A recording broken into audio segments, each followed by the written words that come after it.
Today, I'd like to share my story with you, my testimony. And I'd like to start out with a verse in the Bible. It's Matthew 25,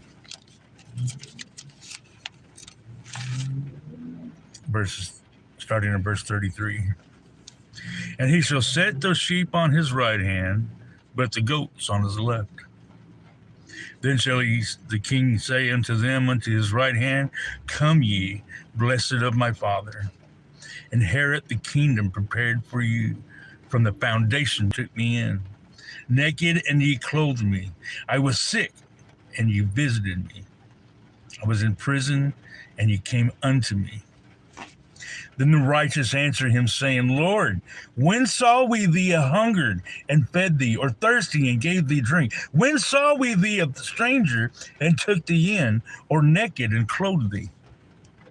When saw we thee a stranger and took thee in, or naked and clothed thee? Or when saw we thee sick or in prison and came unto thee?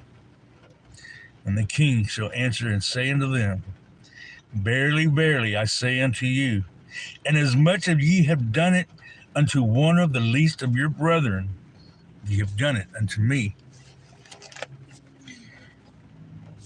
When I was young, very young, 8 years old, my dad died. He's my best friend. He was my everything. When he died, my world was turned upside down. And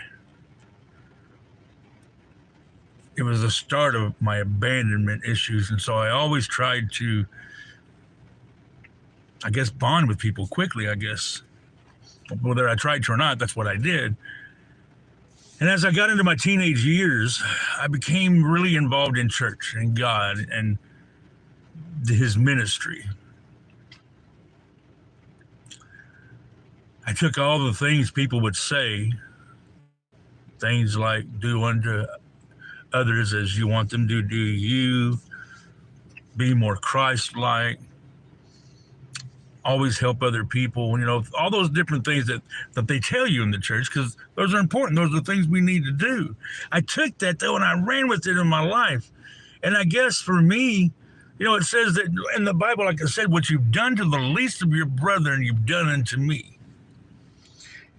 And so everybody I met, it's not like, I thought they're Jesus or anything, but I wanted to help. I wanted to be able to help in any way I could.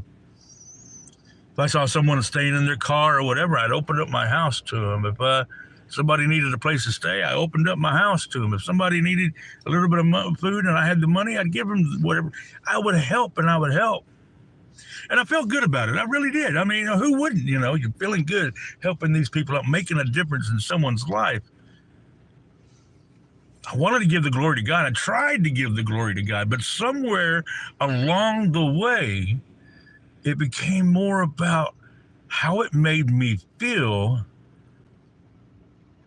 and how I wanted to do it more than it was how God wanted me to do it. I kept moving. I kept running. I would take people back and forth to their appointments or whatever they needed. I stayed going all the time. And by the time I got home and go to bed, I was so exhausted, So I didn't give myself any time to really communicate with God, I guess. And when that happens, God always puts things in our life to kind of slow us back, And on September 10th, 2020, God definitely stopped me in my tracks. Was on my way home from work. Had a good day that day. I was able to help out a couple people, that needed some help. I was riding that high. I'm just doing something good. I was on my way home from work, and it's pitch black outside. Couldn't see a thing. I see you down there. How you doing? I couldn't see a thing in front of me. The car coming the other way had those brights on. The brights that I had I think they should be illegal. I couldn't see a thing in front of me. By the time the lights disappeared, I saw something in front of me, but I was way too close to stop. And I only saw it for a fraction of a moment, but and then your mind plays tricks and games with you, all kinds of stuff. Of course it does. And as I stopped my car and I walked to the back of my car, all I could do was, I was in such a panic praying, please, God, do not let that be what I thought I saw. Sure enough, I walked to the back of my car and my nightmare became a reality as I looked down at this young man that was laying in the road that night for whatever reason. I watched this young man struggling to take his last breath. I watched him pass away. There's nothing I could do. It wasn't my fault. It was just an accident. But it doesn't matter if it was just an accident or what. The fact of the matter is, I'd lived my whole life trying to be a certain way, and now, forever, the rest of my life, I will be tied to this young man's tragedy, this young man's passing.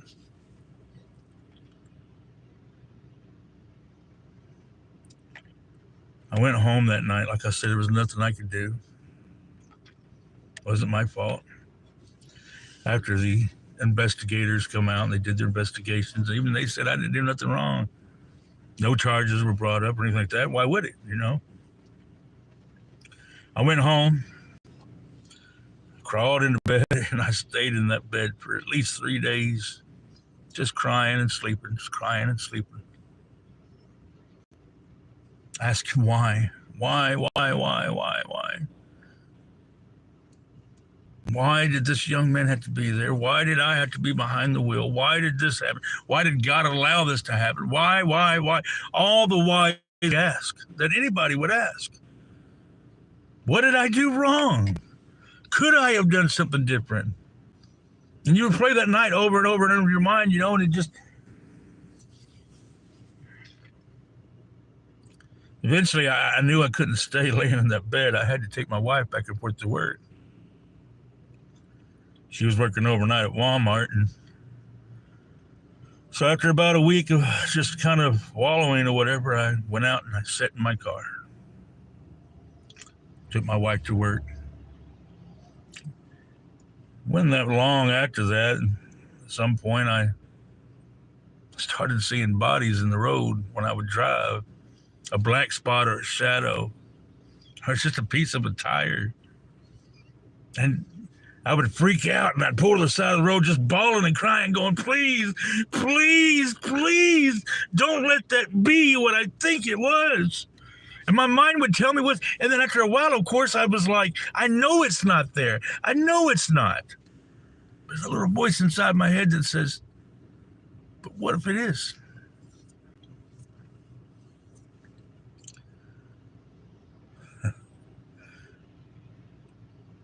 I sat in my car for 6 months. The time I got out of my car was to go to the bathroom, clean up, change clothes.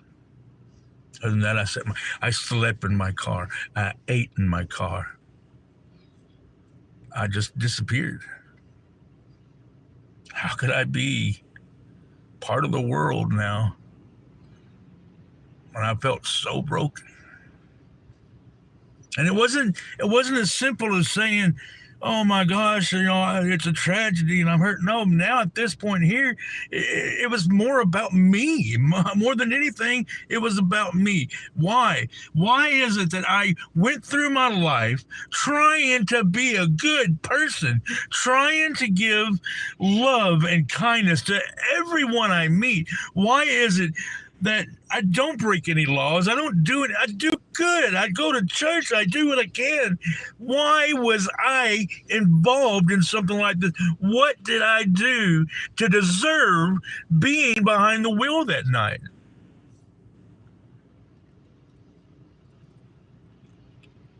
Why am I starting to see the things I see and hear the things I hear? Why am I so broken? Why am I so messed up? Why is this tied to me? And of course, more things came up, and I started thinking, man, I'm going to have to explain this to everyone I meet so that people don't look at me and go, oh, that's a child killer. But then I would have to go to every single person in the entire world and say that. And that's not possible. That's not something that can happen. I ended up in the hospital after 6 months sitting in my car, as you can imagine. I stayed in the hospital for a week. My health got so bad. By the time I got out of the hospital, I was on oxygen. I could barely. I told my wife, I said, we got to move. We can't stay here. We got to move. Just the thought of. So we prayed about it, and we looked, and it wasn't long. God provided us a place that would be right across the street from my wife.